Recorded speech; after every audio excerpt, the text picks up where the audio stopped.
Hey everybody, welcome to the Herd Fit Podcast with Dr. Sam Rhee and myself, Coach David Syvertsen.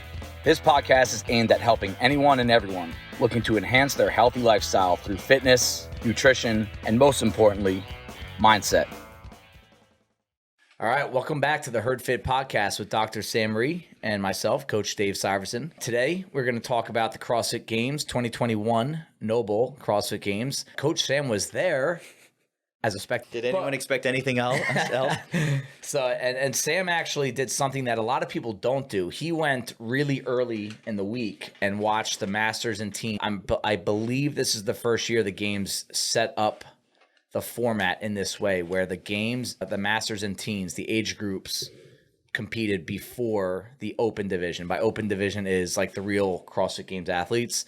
And I think part of that was to give the Masters and Teens their own platform, where they were the only show in town. They got to use the main platforms, the big field, the main arena, rather than in the past they used to put them like in the back of a warehouse, which kind of piss a lot of them off, but whatever. And then later on in the week, that's when the actual games that you would see, kind of make your weekend around watching. That was later on. So Sam, when just kind of like start to touch on the week from start to finish, like just like big picture, and then we'll get a little bit more specific, like what day you went out, and kind of like what was your daily routine out there? So I got out there, I left, I think Monday night, and I got there. So I was able to watch events or did I leave on Tuesday? Anyway, they run from Tuesday, Wednesday, it was Tuesday, all the way through. Yeah, Tuesday, Wednesday, Thursday, I believe. So I think I got out there Tuesday and was able to see a little bit that Tuesday afternoon-ish evening. The nice thing about it is that the teens and the masters, like you said, they were performing. They did their events in the Coliseum, which is the indoor part. The main arena. Arena. And then they were also able to do their outdoor events in the stadium, which is also the main stadium. Yeah. In the past, they had this big warehousey area, which is where the teens and masters competed. Mm-hmm. This year, they converted that into a fan workout experience, like the Assault fan workout experience. Cool. Huge rig. You could sign up. You could work out. I didn't. I just watch people work out. That was my experience, was just watching people work out this week. I think that it was a really positive experience. I managed to talk to a number of teens and masters there, and I think that they had a very positive experience in terms of being a competitor, being an athlete. Still slightly different, but you were able to watch pretty much almost every event, if you wanted to, that they competed in. How easy was it to kind of track the schedule? And like, did you have a schedule on your phone, or were there physical like hand documents that you could kind of see who was going to competing where at what time, what the events were? They had an app. That was the only thing you could really use. They had them listed out, but it was really general. Mm-hmm. So if you wanted to watch men's 35 to 39, you would check the app. You would look and see when the heat times were, and they were pretty accurate for the most part. For me personally, I loved watching most of the events in Coliseum, because you're sitting, you're closer, right? You're really close. You have a reserved seat, right? So you know where you're going to be. The outdoor stadium is huge, and it's like a football field, and you could get out there, but you might not necessarily see everything. Right. The rig is on one side of the field. If you want to sit next to that, you could, but then you wouldn't necessarily see them finishing on the other side when they run over. And if you're next to the rig, you really only see the people like right in front of you. It's hard to get a full like macro level view. It's such a big rig. You're right. You might see the 3 or 4 next to you, but then if you wanted to see number 10 or 15 down on the other side, you have no idea. I've listened to Castro talk about programming the games and regionals and how much thought he puts into the events, but also how fan-friendly it is to watch, right? Like where in the Coliseum, it's very easy to see how far someone is. You can see all the athletes at once. It's more condensed. And the format of seating in an arena, indoor arena, is really set up for you to see the center of the court. That's how a lot of these stadiums are built now. Like every seat is angled towards the middle of that court, or baseball field, where on that football field, you have to have like the perfect view from the perfect spot to be able to see everything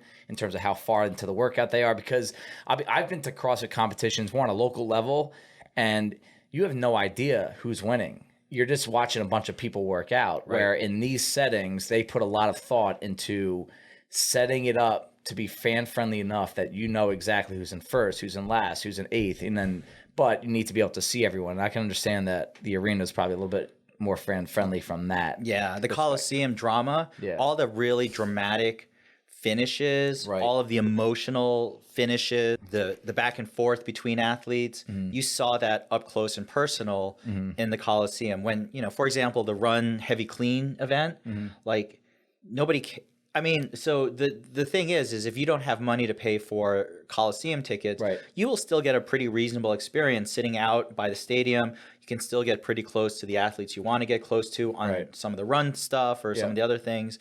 But there's nothing like being in the Coliseum, watching them come in, struggle to hit that lift, and then come out, do it again, and they're just neck and neck with somebody, and you just see them. That's pretty exciting. That's really intense. Now, so I was texting you throughout the week and weekend. I was trying not to bother you too much, but hey, it's okay. I didn't mind it. You know, I wanted to, you know, just get some thoughts because I was watching from my computer as best I could.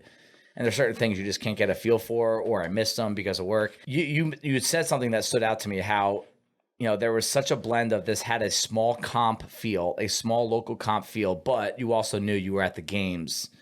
Can you touch on that a little bit? Yeah. So make no mistake, it's a big endeavor. Right. I took a backstage tour and they had over 45 truckloads of equipment from Rogue in a warehouse, and it was literally squat racks, iron, barbells, hundreds of assault bikes, everything you could possibly think of in this place. So as a logistics nightmare, so crazy impressive. In addition, all of the staff members, like the volunteers, the people rolling out each barbell, like in between events, amazing. But on the other hand, if you were an athlete, the way you warm up, where you're sitting, athlete control areas, come out, you know, the way you work out, it could be a really big local comp, really, you know, and you're right there with your fans. You can say anything you want to your athlete if you want, and they'll probably hear you. You know, I mean, there were some really vocal fans who really pulled for either Daniel Brandon or Noah Olson or Katrin Davis or whomever it is. They'll see you, they'll wave to you. It was funny, you know, I recorded this video, and I'll bonus video that we'll post on HerdFit hopefully this week. And like, for example, one of my biggest follows was James Hobart, because, you know, he was my L1 staff. He did my L2 as well. Great guy. He's done everything, He's competed on teams. He's with Rich Froning. He's competed as an individual. He's the red shirt that you see on every demo video. Really humble guy. And so for the 1 rep max, he's standing out there, and you'll see me on the video, and I'm like, James, and he's like looking around like, who is that guy? He's like, but he's still nice. He's like, all right, cool. Fanboy. Fanboy. And I loved his 1 rep max snatch. You'll see it because his first lift and his last lift were perfect, exactly the same.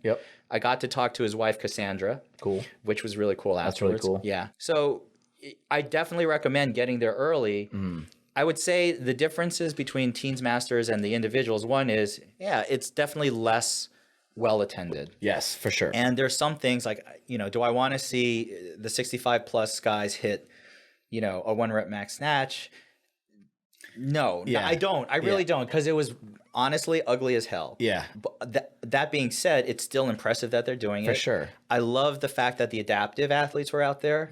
Some of the best, most emotional moments were watching these guys compete. Wheelchairs, missing arms, missing legs. Lower extremity, upper extremity, neuromuscular. And the fact that CrossFit saw fit to include these athletes is so inspiring. Was that during the Masters and Teens? Yes, they fit it all in. Early in the week. So you would have to probably make some choices about some of that stuff if you wanted to watch it. But I will say they should continue to include it, and they should continue to highlight it, because I think that a lot of people who have issues with their lower extremity, upper extremity, neuromuscular should know that fitness is not part, it can still be part of your life. Correct. And you should still be a super healthy, fit person. And I will tell you, these athletes were amazing. Yeah. Amazing. I got to talk to one of them, Amy Bream, who every time I see the video over again of her, working on this ground to overhead, friggin' makes me cry. Yeah. Every single time. Right. And so I would say if you want to see great people competing, and for example, the 15-year-old Olivia Kerstetter, Yeah. 202 snatch. 202, 15-year-old girl. Right. That was the heaviest snatch any woman athlete, individual, masters, teens hit. No one had hit big. I think the biggest one rep was 200 for the individuals. Wow. So she outlifted. I know, granted, like the individuals had like 14 events, and then they did that. But still, for her to do that, amazing. Wow. Yeah. So when you said that you watch the 65-plus-year-old snatch, and yes, it's in more often than not, it's not going to be pretty. Did you see that similar feel with the teens? Because I actually get less concerned about someone that's 65 and snatching. Like I say, like if you're doing it, more power to you. No, the teens have good. No, they have good form. The teens are a little bit more. Yeah, I'm always worried about the stability with teens. I did see one 15-year-old. He really hurt his elbow on a snatch. Right. I talked to him a little bit. It happens too. Yeah. I mean, that happened to Brooke Wells, God. We'll talk about that in a little bit. Wow. But that's one thing that a few people have asked me about teens competing in CrossFit, and I'm all about it as long as it's programmed responsibly because, part of me is the conservative part of me says they're still growing. They haven't really gained a lot of stability. But then when I watch some of these 15, 16, 17-year-olds, I'm like, they move better than I do. They move really well. And they, again, training background. I remember there's one girl, I want to say Sophie Shaft, I think her name is. I think she's 16, one of the top 16-year-olds, and she has a really high-end gymnastics background where I want to say from the age 7 to 12, that's like all she did, and she got to a really high level. So, again, when you're looking at someone that's 15, 16, it's like, oh, like maybe my 15, 16-year-old can do that. Again, you have to rewind probably 5, 6, 7 years to see what they were doing in those previous years. I mean, honestly, if I was a 16-year-old basketball phenom, what's my risk of injury at that point? Pretty high, actually. Yeah, right. Versus a 16-year-old CrossFitter. Right. The other thing is you look at the top young CrossFitters in the individual side, on the elite side. Mm-hmm. Who were they? They were all people who competed on the teen side. Right. You look at Amal O'Brien. You look at Emma Carey. You look at Guy Mieros. Like those guys all were top teens. That's true. And they're developing very well. Really well. And you're right though, their coaches have focused on technique, and even Justin Medeiros, I think he was a teens athlete when he competed as well. Yeah. So I think the future actually lies in the teens. If you want to see the future superstars, you watch those top teens. That's where you want to go. You want to watch those guys because one, their technique is flawless. Two, they are incredibly athletic. And when you look at an Emma Carey, and she's been CrossFitting for 4, 5, 6 years, that's as much as a Danielle Brandon has been at age 20 when she started. Right. So yeah, I definitely think the teens are actually going to be more and more popular once you start seeing them come up. It's almost like watching it's like a minor league baseball player. That's exactly what I was going to say. If you want to see the future of CrossFit, you're going to watch those guys because you're going to watch some powerhouses early and be like, I saw them when they were starting to develop. That's really cool. Yeah, I think that's another reason why CrossFit making the decision to put the teens before the open division. I think that's the way to go because it really does. It gives them their time to shine. Where if they were all competing at the same time, you just wouldn't have been able to see them. No, absolutely not. And it's because, again, and all the respect. I mean, hey, I'm a masters athlete. Like all the respect to masters and athletes and teens. If they're going on at the same time as the normal games, you're not going to watch them. No, you're not. You're just not. Just like you don't watch minor league baseball, you watch Major League Baseball, right? You don't watch Division I AA football, you watch Division I football, and if they're going on at the same time. So that's I think that was another good move for CrossFit to put them, a few days before. I think logistically it worked out for them. I don't know if it financially was more expensive, but I think this thing is so big now that they should be able to stick to that. Now, trying to compare the masters and teens, all right, the age to the open division. Yeah. The spectators are obviously a lot different. Was there a different level of intensity? Was there a different level of preparation? Like, were you able to see these guys warm up at all? No, so there's no warm up because they have a warm up area that's closed off. Yeah, in the corral, out inside the Coliseum, which you don't get to see. Okay. out on the stadium, there's a separate area where's a warm up, which I did see. I was able to see it on the backstage tour. Okay. And it has everything that you would want. Right. They do treat the teens and masters well. Like I would say, like any individual, they outfitted them the same way. Yep. I think I've heard podcasts like the Masters Chatter where they said, you know, the initial swag and setup and all that were the same. The only difference is that when you run the individuals, they have multiple heats and they usually run like 10 or 20. Like when the teens and masters ran their events, they were spaced out sort of on the floor all at the same time. Okay. So it was a little more complicated if you wanted to watch multiple people to see how they were doing, Right. because they had more athletes on the floor running simultaneously. And the numbers probably dictated that. I would assume between the teens and masters, they had a lot more athletes, just like a higher number of athletes that had to get their competing in. Yes. Where for the weekend, for the games, they probably had a little bit more flexibility to lengthen things out, aka do less heats, make them smaller so that you can see more people because you don't need to get as many people in. Yes, and the announcement, you know, the announcing and all that is different because they don't know as many of the athletes as you would all the individual athletes. Right. Was there a DJ for like someone on the mic? There was. Yeah. There was usually at least one or two who would actually, you know, it was the same. It was like Kiki Dickinson. Yeah. It was the same people. You just don't know them by sight as easily. Right. But I definitely think there were more names on the 35 to 39. Right. So I would say there was more attendance for those for sure. And the announcers recognized them more. I think, but the heats ran in larger groups and faster. It's a little bit harder to tell. Okay. But I have to say the fact that they did commit to, I think they recorded and televised pretty much almost all the masters. Yeah. I mean, when I was available, when I had free time, I would turn it on my phone or the computer, and I was at any point I was able to watch, you know, an event that was going on at that time. Right. And the events were very similar to the individuals. You know, scaled to a certain degree. Yeah. But not much, especially for the older teens and the younger masters. Yeah. Like that wall walk thruster. I want to ask you about that once we get into the wall walk thruster workout. Yeah. 10 down to 1. We did it here at Bison, but we did the online virtual games version, which basically meant the barbell was 95-65. For the games, I believe it was 185, 135 pound thrusters. Yep. But I noticed that the Masters division did that same exact weight, but their ref scheme was 10-8-6-4-2, not 10-9-8. So that was 30 reps of both movements rather than 55. Yeah. So they did try to have a lot of, not all, but some of the events that had the similar flavor to it. Yeah. And I think some of that is just capability, right? Yes. Yeah. I mean, absolutely. When you're testing Vellner, Fikowski, and Medeiros, like, listen, you know, James Hobart and Adrian Conway, Kyle Kasparov. Like, listen, Kyle Kasparov, they're really good athletes, but they're not as good.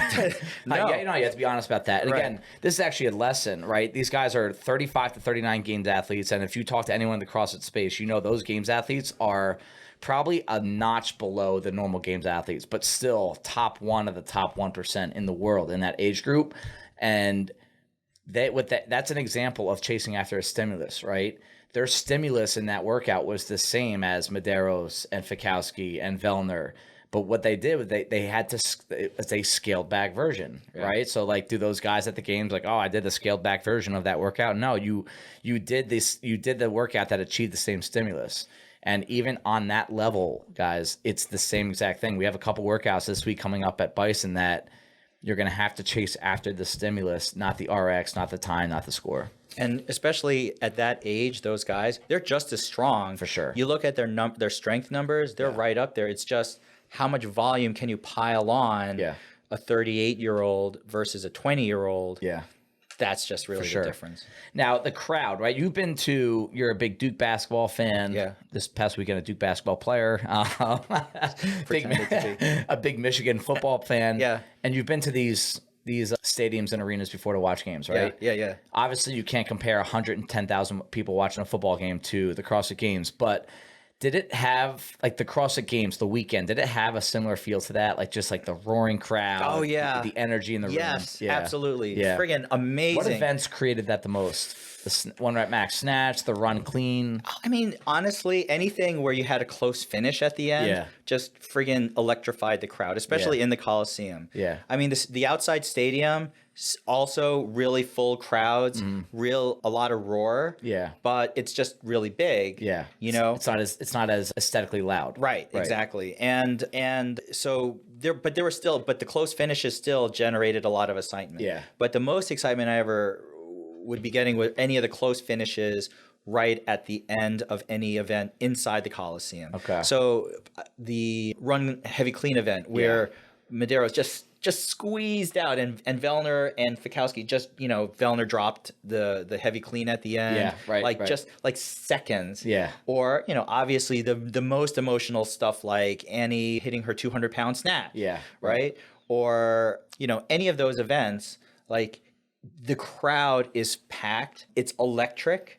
The cheering is just crazy loud in there. That's really cool. That's like something that I want to go as a fan and just experience what it feels like to be in the stands watching that, because I've seen that all the time in basketball, baseball, football, but in the CrossFit space, I just think it would have a different feel because of how much you can relate to what they're doing. Yes. Right? Like you can't relate to LeBron James dunking a basketball, right? Like you can relate to that guy really using some outside energy to get the lift up. You know? There's so much emotion involved too. And, these guys are leaving it all out there. And so you can't help but when you see someone do that and you just see them nosing out somebody else, like, boy, that just sends chills up your back. Yeah. Now, give me one event that so other than the clean run, other than the 1 rep max snatch, what was one event that you either just love to watch from an entertainment perspective or something that just caught your attention because of the actual event? The freestanding handstand push-up one. I was hoping you were to say that. Was effed up. Like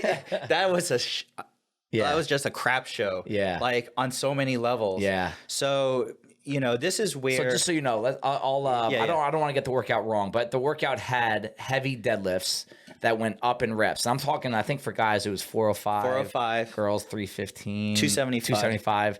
And the reps were going up and up and up, like sets of 10, 12, 14. Yeah, 6, 10, 14. 6, 10, 14. Yeah. And in between, they had to do handstand push-ups, but they had a mat on the ground that they had to handstand walk, freestanding handstand push-up, bring themselves back down, get back to another line, another freestanding handstand push-up. And from the spectator's perspective, especially online, it looked awful from the respect that there was just so many people that couldn't do it. Yeah. But there were a few that could do it. And again, CrossFit is huge on testing new things, the unpredictable, and it freaks people out every year when Castro programs something like this, but suck it up. It's going to be there all the time. But from a fan's perspective, it probably was a little tough to watch, because if you're going to watch a bunch of people just fail, it immediately becomes less entertaining and almost like you feel bad for them. Well, the good thing is that on the women's side, Annie Thorisdottir was able to pull, I forget, a high place or a win. And that was really exciting because you're just rooting. The crowd loves her. Oh too. my God, so much. On the other side, it was Medeiros and Vellner, and Vellner just eked it out. Right. So any close finish is good. But you're right. When you're first watching it and you're watching elite athletes falling, struggling, failing, like not getting past even a first set of them. Yeah. What it really shows you is, one, being able to be a gamesman.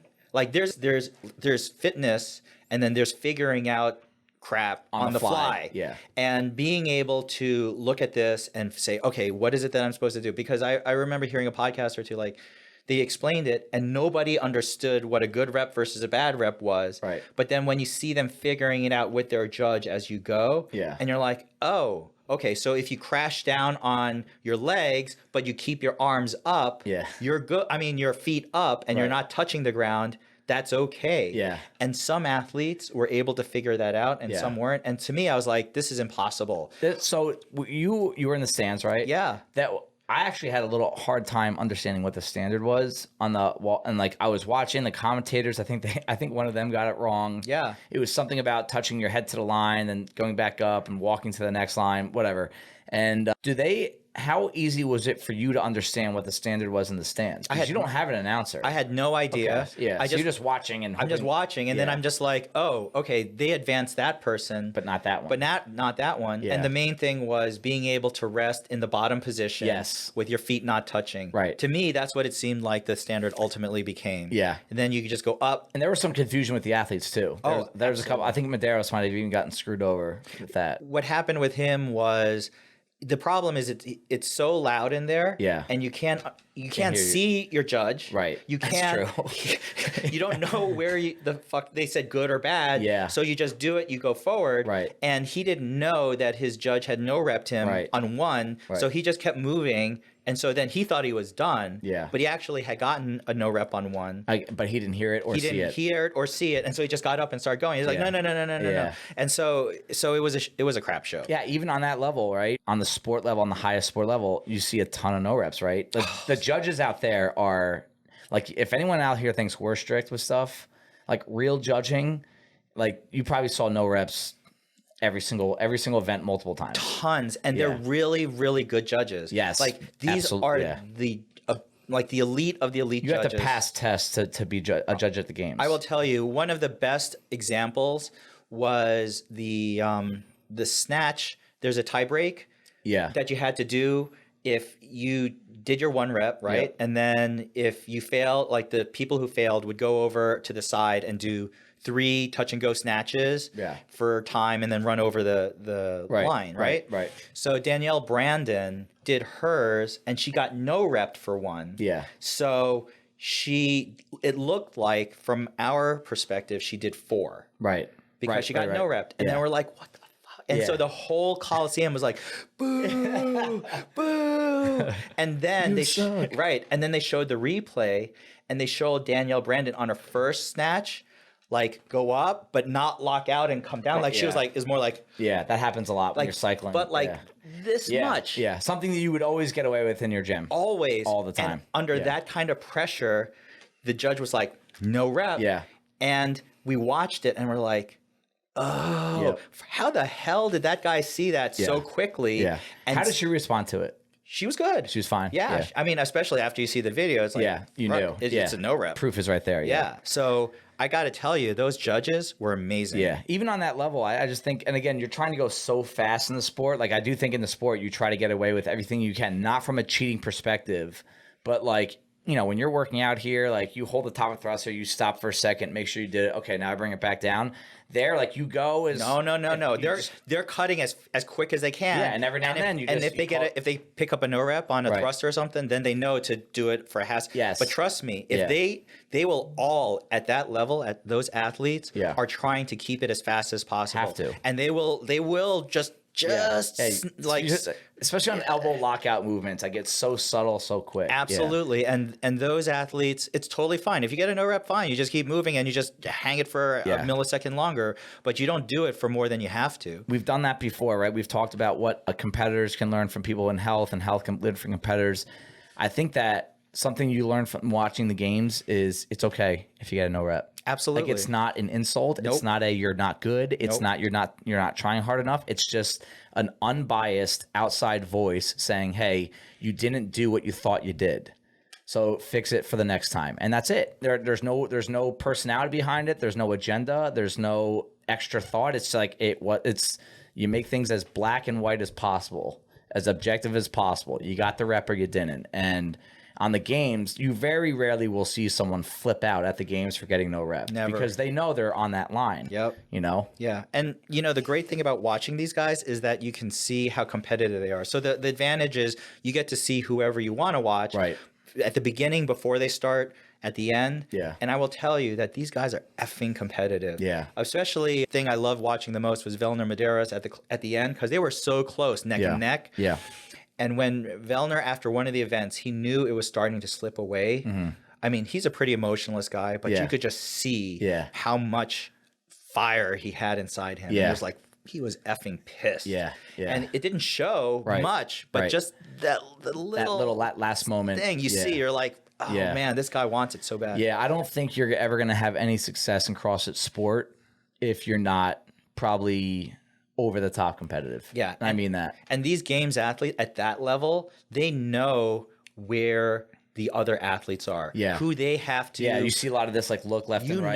You know who they care about because of the point differential. And how they set up the floor, right? When the way they set up the floor at the games is they put the person that in first place directly in the middle. Yep. And then the person in second is next to them. The person in third is on the other side of them. Yep. And it just continues to go that way. So if you're in first, you need to look in both directions, right? Like you need to know like where second is, where third is. And, you know, if you're in second chasing first place, they're directly to your left, right. You know? And the important thing also in CrossFit is you notice that a lot of them aren't looking for the best place. They're looking for a high place. Right. So they're looking for damage control. Yeah. They know what strengths they have. So you might watch someone and they might have finished 8th, but they're really happy with that 8th place. sure. Yeah. It's 15 friggin' events. Yeah. So you saw these guys and you're like, oh, maybe they didn't do as well, but for them, they did really well. Yeah. So a lot of it is about patience. Yep. It's about knowing your limitations, about knowing where you should be on this event. And just doing as well as you can in every respective event. Right. Right. Like I think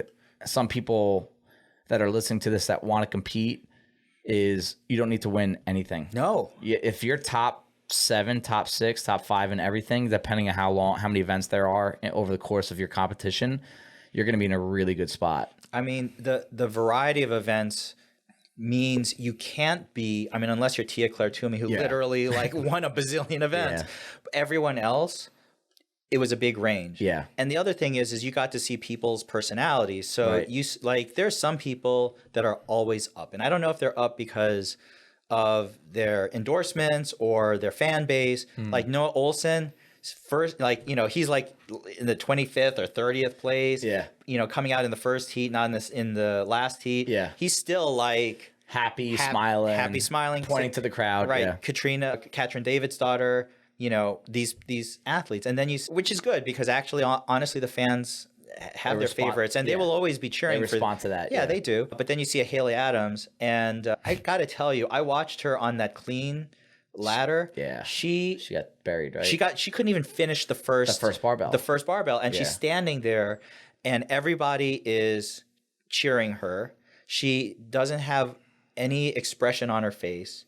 She's only half-assing the attempts because she doesn't think it's worth, or she can't, and therefore she won't. Yeah, getting dejected. Right. The head judge has to come up, and I'm pretty sure they're saying minimum effort required at this point. Like you got to actually friggin' try, or you're not going to go on, you know, because there is a minimum effort for every event. Right. So she kind of half deadlifts it. Yeah. And you look at that and you're like, I have mixed feelings. Right. One, it's like friggin' try. Yeah. But on the other hand, it's like, why waste the effort? Right. If you know you're going to come in last place in the event, right, no matter what, right. So then, and there's still more events coming up, why not preserve some energy? Right. Because you know what, one bad finish doesn't hurt you. Like you can have a 25th place. Especially her. Yeah. She's one of the top. Yeah. So she still finished really well. Yeah. You know, stuff like that. Okay.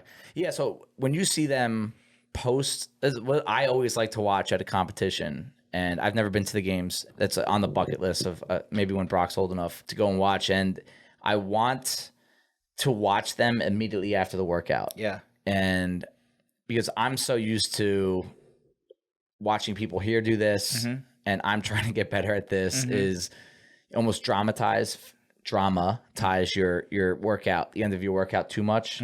Flail on the ground, roll around. Do you see that at the over there? No, they just collapse. Right. For the most part. Yeah. They just like kind of go on that all hands and knees and just like kind of hunch over and then they stand up. Yeah. I mean, especially in the Coliseum and outside in the stadium, there are fans there. Yeah. So they respond pretty positively to the people around them. Right. You know, they are very positive to the fellow athletes.